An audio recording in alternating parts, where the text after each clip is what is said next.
दोस्तों क्या आपको पता है दिनेश लाल यादव अपने एक मूवी में कई करोड़ रुपए खर्च कर चुके हैं। जी हाँ दोस्तों, मैं आपको इस मूवी के बारे में फुल इन्फॉर्मेशन देने वाला हूँ। आप लोग इस वीडियो को पूरा लास्ट तक जरूर देखिएगा और चैनल पे पहली बार आए हो तो सब्सक्राइब करना बिल्कुल भी मत भूलेगा।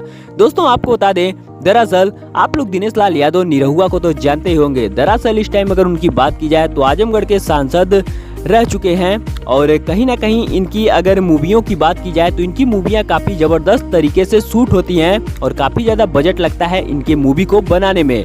और दिनेश लाल यादव इस टाइम एक मूवी के शूट में लगे हुए हैं। हालांकि मूवी काफ़ी बवाल तरीके की होने वाली है। कहीं ना कहीं इसमें आउट ऑफ कंट्री भी आप लोग को दिखाया जाएगा और इस मूवी को बनाने में 1.5 से 2 करोड़ रुपए का बजट पास हुआ है। और कहीं ना कहीं इस मूवी को बनाने में काफ़ी ज़्यादा इनका योगदान रहा है और मूवी का पार्ट 2 आप लोग को नजर आएगा। हालांकि मूवी कौन सी होने वाली है इसके बारे में कोई भी अभी ऑफिशियल अनाउंसमेंट सामने नहीं आई है। हालांकि सोशल मीडिया से कुछ तस्वीरें वायरल हुई हैं जो कि लगातार आप लोग अपने स्क्रीन पर देख सकते हैं। और दिनेश लाल यादव की ये मूवी काफ़ी बेहतरीन मूवी होने वाली है और कहीं ना कहीं इस मूवी को दिसंबर महीने में आप लोग के बीच रिलीज कर दिया जाएगा। तो आप लोग क्या कहना चाहेंगे दिनेश लाल यादव की इस मूवी के बारे में, नीचे कमेंट बॉक्स में बिल्कुल भी बताना मत भूलिएगा।